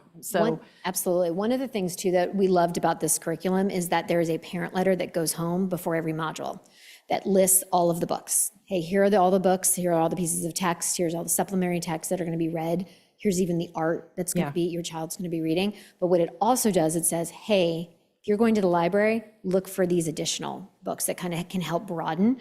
It also will have things like, if you're home talking, here's some types of questioning that you can do that kind of help really reinforce some of the what we call content stages in Wit and Wisdom. And then it also even has field trips parents can take, think about doing this, and this as a family to really extend that hands-on knowledge. I think we should also acknowledge in our comprehensive plan and when we came together last week and all the survey data that we got, a lot of the feedback that we got from families and from teachers was rigor and students, rigor. How are we going to increase it? And language, having a comprehensive program. So I really feel proud of us for kind of answering that call and listening to what people really are wanting. And get ready, everyone. We're moving in that direction. So careful what you ask for. Yes, welcome. And it's well worth the investment. It is. Whatever the cost is. So when you're wondering what to ask your kid on the way home from school, read the crossover and then have a conversation with them, even if you're a kindergarten parent. Or read anything else that Kwame Alexander. He's an amazingly prolific author. But even if you're like an 8th grade parent, read some of the books, the picture books. It's like there's just a lot of information in there that you There's a lot of depth. And kids, conversations when we about. talk to kids too, kids don't want a stock reading book. They don't want to have to everybody open up to page whatever. And they want books. They want things in their hands. Yeah, for sure. Yeah. Thank you, Kathy, for being on that committee. I was excited to. It's a great spot for you. Yep. Okay, moving on to the consent agenda. I hope everyone got a chance. There's a lot packed in that consent agenda, mainly renewal agreements for the most part. Anyone have any questions on the consent agenda, or do I have a motion? I move to approve the consent. Thank you, Maggie. Do I have a second? I second. Thank you, Rachel. So we will do a roll call on this one. All in favor? Dinah, will you do the roll call for us? Board Member Van Landingham. I approve. Aye. Board Member Cluth. Aye. Board Member Bove LaMonica. Vice President Clerk Barrow. Aye. President Cole. Aye. 5 yes votes, motion passes. Thank you so much, Dinah. Moving on to action items, number 12.1, Resolution 20.20, 2425, Small School Districts Association Resolution regarding Senate Bill 1315, Dr. Wilds. Yes. This is a great one. So this is a resolution put forth by the Small School District Association, to which we are a part, and they provide us a tremendous amount of resources. But our goal here is to, with this resolution, is to urge the California Department of Education to fully comply with Senate Bill 1315. This was a fairly new legislation that requires the California Department of Education to actually put together a report of the number and the types of basically reports that are required by school districts to submit on an annual basis. That includes, and what we saw particularly during COVID with all of the one-time funds, there were a tremendous increase in the amount of plans you had to put together, plans to bring to the board, but also annual reporting. It's a burden on all school districts, but when you are a small school district, you are literally looking right now at the people who have to do all of these reporting. And we believe that the CDE has left off a number of key reports that really do suck time away from staff and away from being able to support students. So that we ask that you adopt this resolution and allow us to send it up to the state. Basically, it's just saying, hey, we think you're asking too much from us. And in addition to asking too much from us, you forgot to mention that there was like 1, 2, 3, 4, 5, 6, 7, 8, 9 other reports that you didn't even think about. Right. That, you know, in this kind of cavalier, maybe, just requests. The LCAP plan in and of itself is hundreds of hours worth of work. The same thing with the SIPSAs, the ELOP plan. All of these things require hours of staff time and work to submit. And what's our hopeful outcome out of this? We just want it included in the report so that lawmakers, when they look at this, are actually looking at the totality of what administrative staff are being asked to do. Like I said, in a larger district like Torrance, they have someone whose only job is to do the LCAP. Sylvia still has to do the exact same report.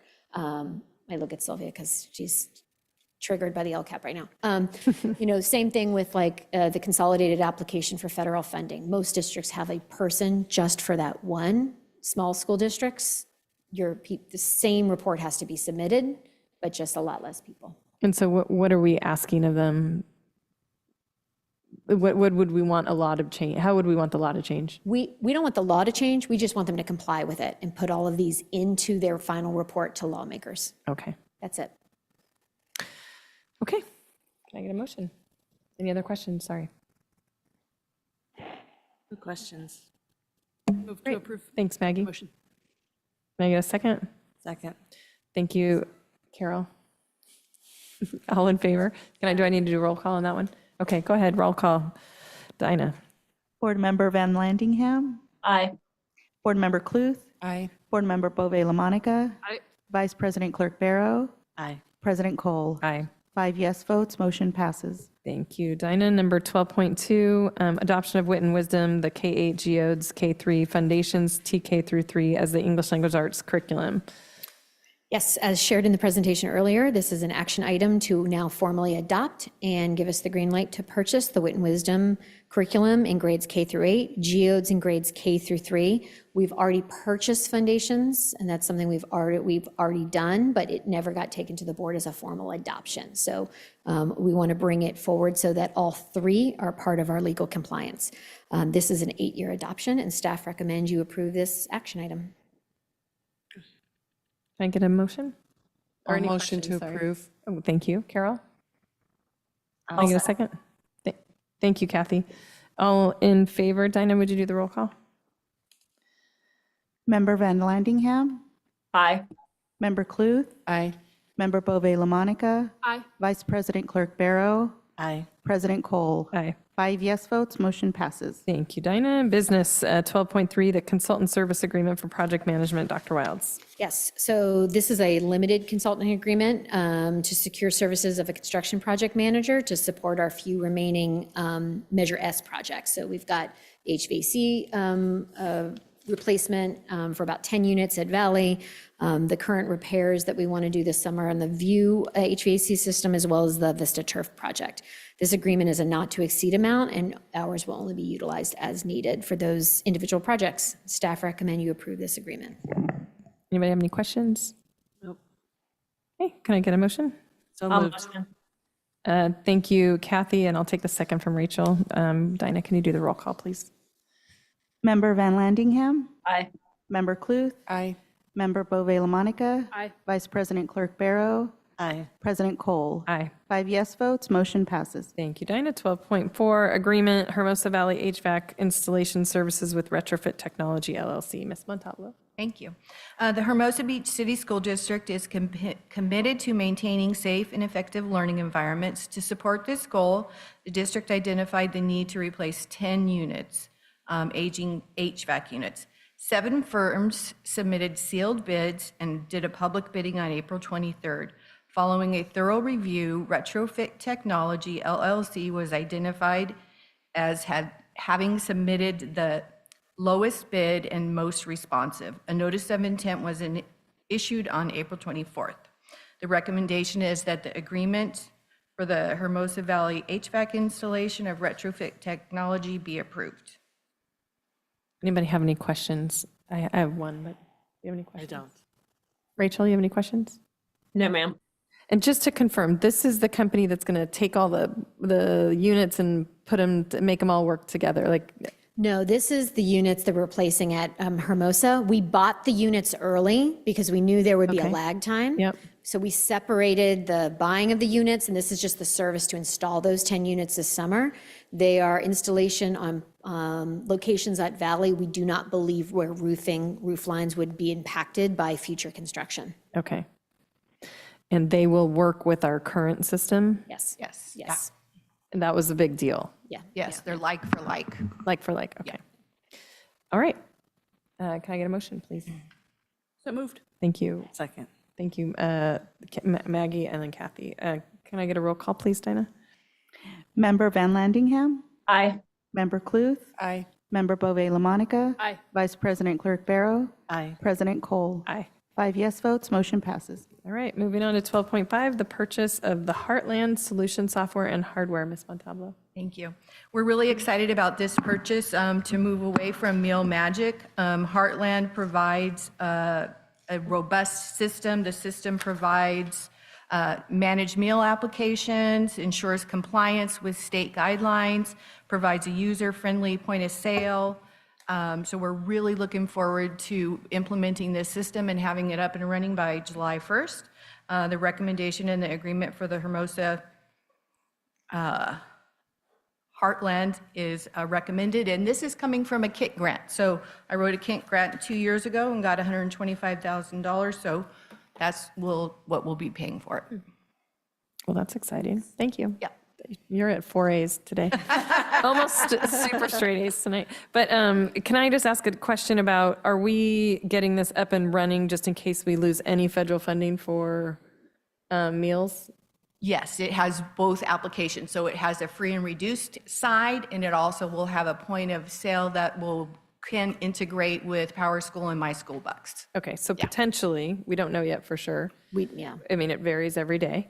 Whether we would have, currently, we've had a free lunch program. Everyone's been on free lunch. Doesn't Yes. matter what your economic status is. But moving forward. If we had to pivot, this software allows us to pivot in a day. Okay.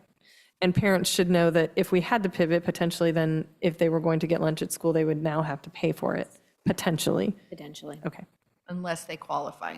exactly, yeah. Go ahead, Carol. My question was just, does this take the place of e-funds? Or We haven't been using eFunds since COVID, so there's no payment sorry, system what- anymore. But what Meal were we Magic. using, right. Yeah. And I guess I'm thinking of that more for what they were using for science camp. They were still using e-funds. You would still continue to do Yes. that? Correct. Okay, this is just for food. Okay. Yes. All right, can I get a motion? I had a question. Oh, sorry, go ahead, Rachel, sorry. I should have asked this before, but I was just wondering, did the Meal Magic have the gluten-free options, allergy-friendly options that come as part of their meals?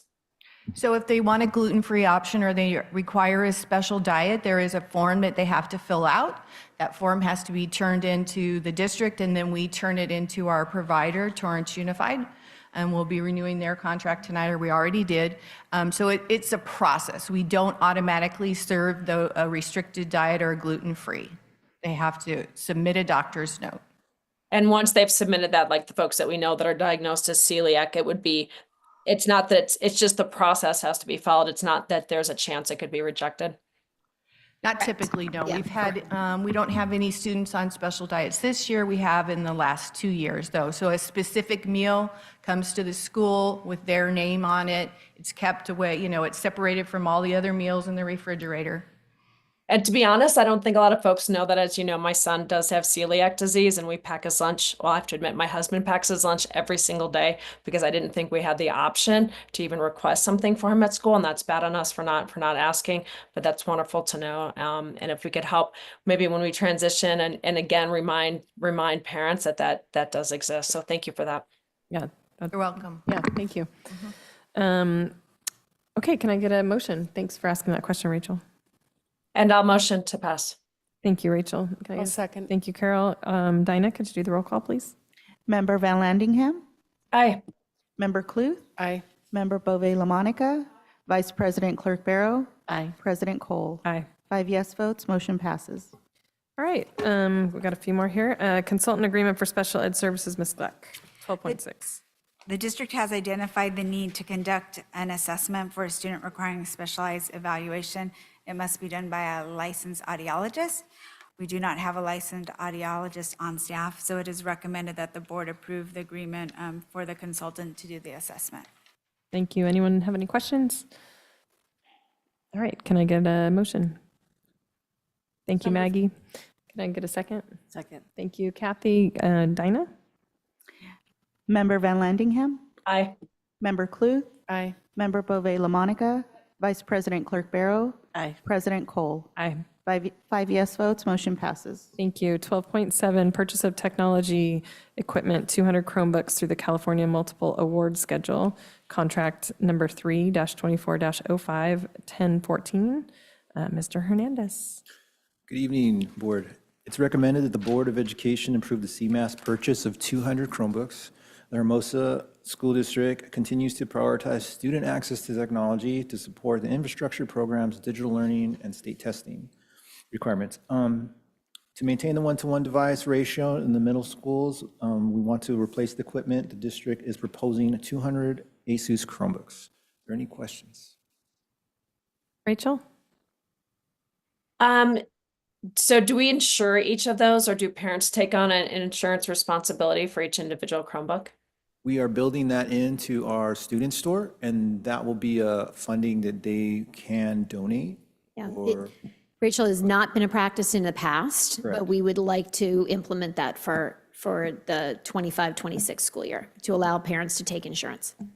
That's terrific. Thank you. I Yeah. saw that they were doing that Redondo. So that's Yeah, so these Chromebooks would come in, be distributed to sixth grade is the first grade where the Chromebooks travel back and forth. They would come in for our sixth grade students, and then the students would retain these Chromebooks through sixth, seventh, and eighth.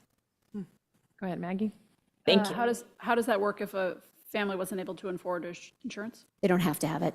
It's Chromebooks fall, especially when you have like the way technology is now, Chromebooks and technology fall under like Williams Act, we're going to provide the Chromebook regardless. That being said, if a student, I don't know, takes a paper clip and jams it into a Chromebook and sets it on fire, the insurance would cover that. If they had insurance, if not, they would be billed for the total cost of the Chromebook. The insurance would cover intentional destruction of the Chromebook. Wow. It can, yeah. Wow. Okay. Thank you. I don't recommend it, though. Other things come with intentional destruction. Right. Carol? No, I'm good, Kathy? thank you. I'm good. I did have a question just about our process in terms of making sure we just have a schedule and like do we have I guess I had always thought we had a schedule, so I'm surprised we don't have a schedule. So, or I'm not sure when we actually renew Chromebooks. Yeah. And then, because I thought we did. And then, And COVID was about the last purchase, I believe, Aaron. It was the last big purchase Correct. was during COVID.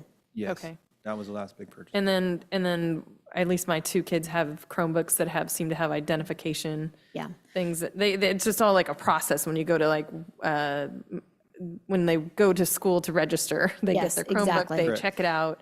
Like, is that what our plan? That's our plan. Always So our our plan is that that the Chromebooks the charging cords, the headphones, all those things would be barcoded and entered into the Follett system, which is just like a library system. Students come to, and then as opposed to us chasing these down, they'd be checked out at the library. If a student needs a new, I lost my charger, then we can find for it. Okay. So that's our plan moving forward. Yes. Great. Question. Yeah, go ahead, Carol. I just wanted to sort of ask a follow-up question after the insurance will cover various things if it's on purpose or not. We still obviously have an acceptable use policy that parents and kids sign. So Yes, we sure do. insurance doesn't take the place of that. They do not. And there is clear California education code around destroying school property. Great. All right, so can I get a motion? So moved. Thank you, Kathy. Second. Thank you, Maggie. All in favor? Aye. Sorry, we have to do the roll call, ladies. Why are we doing roll call? Because Rachel's Board so Member Van late. Landingham, I'm sorry, aye. Member Cluth, Aye. Member Bove LaMonica, Vice President Clerk Barrow, Aye. President Cole. Aye. 5 yes votes, motion passes. All right, moving on to 12.8, renewal of Palo Alto Network Security Subscription. Mr. Hernandez. Yes, recommended to the board to approve the renewal of our Palo Alto security subscription. The Hermosa Beach City School District utilizes Palo Alto as a part of our network cybersecurity and infrastructure to ensure the secure and reliable operation of digital systems across our district. All right, any questions? Any questions? Nope, not for me. Rachel? No question. I just had again, just a little quick question. Of course. So I know we had like a phishing incident this week. Correct. And so how does this Palo Alto network, if we've had them, how does it prevent that? Or how should it prevent that? Correct. So with phishing emails in this particular case, it was a human, what would you call it, originated. So a person has to physically type in their credentials into somewhere, either an email, a website, on networks that are not necessarily regulated by Palo Alto because it's outside of our network, like home networks, like coffee shops, wherever there's Wi-Fi that's not our Wi-Fi, we don't have the ability to protect that with the Palo Alto network. It protects all our internal infrastructure, such as our servers, our students' information, our financial information. It's a fence around Hermosa Beach, it's school district.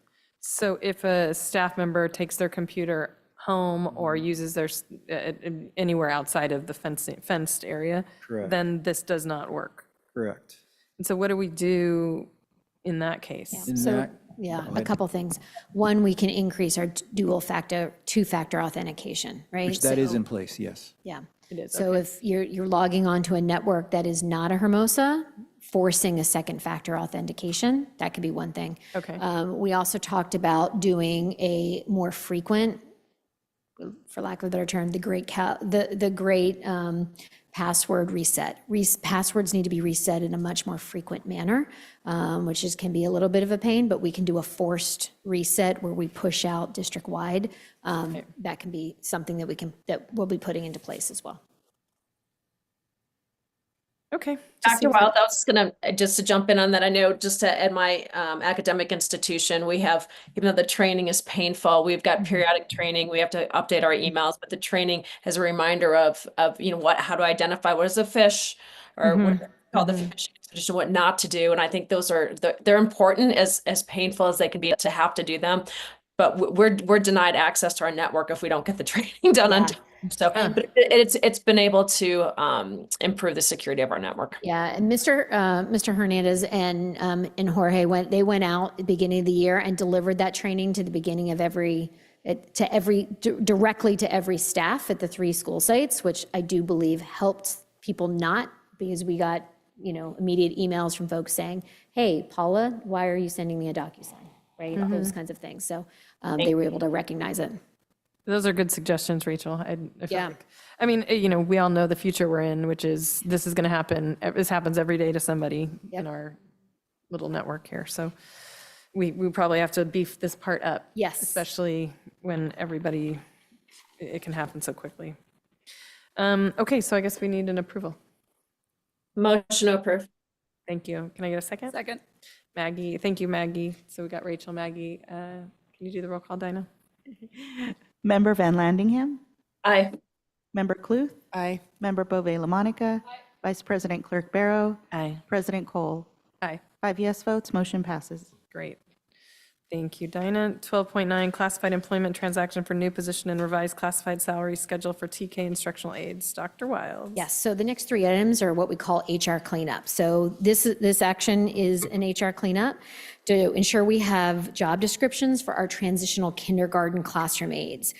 This is a position that differs from special education paraeducators because they're serving the whole classroom versus a single student within the special education program. Staff recommend you approve this description as well as its line and inclusion in the formal salary schedule. Great. Anyone have questions about that? Good to clean up. Clean Yeah, up. thank you. Thank you for cleaning it up. I thank you for noticing and thank you for cleaning it up. All Sylvia. Thank you. Good to clean You up. get an A tonight too. A, right? A, A. Lots of Triple A's. A. Triple A's. Rachel, any questions? No, ma'am. All right, can we get a motion? Move to approve. Thank you. Second. Thank you. I'll take Kathy, Maggie, Kathy, and then Dinah. Board Member Van Landingham? Aye. Board Member Cluth? Aye. Board Member Bove LaMonica? Aye. Vice President Clerk Barrow? Aye. President Cole? Aye. 5 yes votes, motion passes. All right, moving on to 12.10. 12.10. Yes, so also HR cleanup, we had an error on the salary schedule for our food service supervisor position. The salary was wrong, so we're rectifying it here tonight. Staff recommends you approve this schedule. I'm really happy to do that. Can I get anyone have a question? No question, but I'll move to approve Thank you, it. Kathy. Second. Thank you, Maggie. I know you're going to say it. All in favor, Dinah. Member Van Landingham? Aye. Member Cluth? Aye. Member Bove LaMonica? Aye. Vice President Clerk Barrow? Aye. President Cole? Aye. 5 yes votes, motion passes. Thank you. And the last one tonight. Yeah, so the final piece of HR cleanup tonight involves classified positions. So California Ed Code 45103 requires that job descriptions are created and made available for every position that you have within the classified service. And so these three positions, I apologize. Dinah, we need to amend this one. Oh, yeah. I have the amendment. Sorry. It's my bad. So I should say, sorry, it's called item 211. It's the approval of revised classified and management confidential job descriptions. Yes. Okay, go. So this item, when it got printed in board docs, includes the TK position, but we already approved that. So what we're asking is to amend this item to just be the three directors. Got it. So, So we need a motion. yep, I to see that amend. right here. Yep. I make a motion to amend the action item 1211 to exclude the TK job description. And to approve only the management confidential And job to descriptions. approve only the management job description. Thank you. It's pretty good not looking. It was, you almost were verbatim. Can I I'll get a second. Thank you, Carol. Dinah? Thank you for cleaning these up also. Great to, Member Van Landingham? Aye. Member Cluth? Aye. Member Bove LaMonica? Vice President Clerk Barrow? Aye. President Cole? aye. 5 yes votes, motion passes. Okay, but now we have to move to vote on an amended 1211, which includes the adoption of the revised job description. Do I need to do that part? Or is this, was this in That a? did it. No, we have to now make a motion on this I one. think we now have to make. But I have a question. Yes. My question off of this one is and thank you for doing the cleanup, off of the job description for Director of Communications. Yep. Given the amount of skills and knowledge that we require for that, I was surprised we don't have a minimum experience level in that. Just curious how you thought. So through the that particular job description was brought to the board, but as a different title. So that one we brought back forth tonight with the amended title. When you all voted on the title changes last spring, that's what we amended that for. Got it. Yeah, so typically what will happen, like if something happened and we needed a new director of communications, we will always, a good HR practice is to review job descriptions and make changes. Okay. Yeah, the other two, we just didn't have any at all, right? I move to approve the amended 12.11 action item. Second. Dinah, can you do the roll call? Member Van Landingham? Aye. Member Clue? Aye. Member Bove LaMonica? Vice President Clerk Barrow? Aye. President Cole? Aye. 5 yes votes, motion passes. Thank you, Dinah. We'll go to board member roundtable. Carol and Maggie, I know you guys had stuff you wanted to chat about. Well, I'll start with most recent with Hearts of Hermosa on Saturday, which was fun. I want to say thank you to Dr. Wilds for finding a way to let HBF have that event on campus. They've been trying to do that, I know, for years, and I think it made a huge difference just to the spirit and how excited people were to be there. And I think there was more staff there than I recall seeing in the past, so thank you for that. And then obviously a massive thanks to everyone at HBF who did all the heavy lifting to make that event happen this year and make it such a success and so much fun. So that was great. Super fun. And then at the end of April, I was lucky enough to go to a CSBA conference coast to coast in DC for 4 days, 3 days, 4 days, whatever. I took a red eye, so felt like 5 days, but it was 3 days, I think. But it was really great to be able to go. I'm very appreciative for being able to go and meet with other districts, hear from federal lawmakers on what they're working on, be able to engage with a lot of those people. And I'm also really thankful that Maggie was there because it made a huge difference to me to be able to do that with you, because I think that your experience and expertise made that a very different event than it would have been without you. So thank you for that. Yeah. Just to add off of that, for details for the group, we heard from Senator Adam Schiff, California's newest senator. We heard from Representative Kevin Kiley. He's over the Congressional 3rd District and chair of the House Education Committee. So interesting that he's a teacher from Los Angeles, did Teach for America, family of educators, and now in Congress. So nice to have a teacher's voice up there, even if it's a diverse set of views. And then we also heard from our representative, Ted Lieu. And then we met, Carol and I met along with Santa Monica and Beverly Hills school board members with Ted Lieu staff, and were able to uplift our concerns, specifically off the committees he's on, where we thought he'd have the most direct voice, off of technology, cybersecurity, E-rate, and AI. Great, thank you. Super fun. Glad you guys went. Good representation. I had another.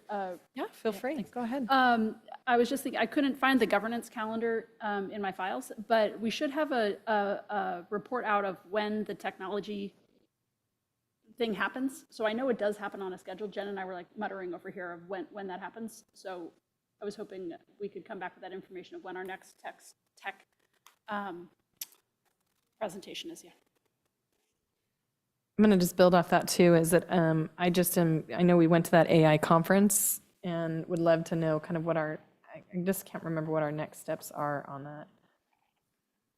Yep, Doesn't have to be bring that answered back. tonight. Yeah, but we'll make it part of the presentation. especially because it's happening in rapidly happening. Yeah, if anyone have anything else? Rachel, you have anything?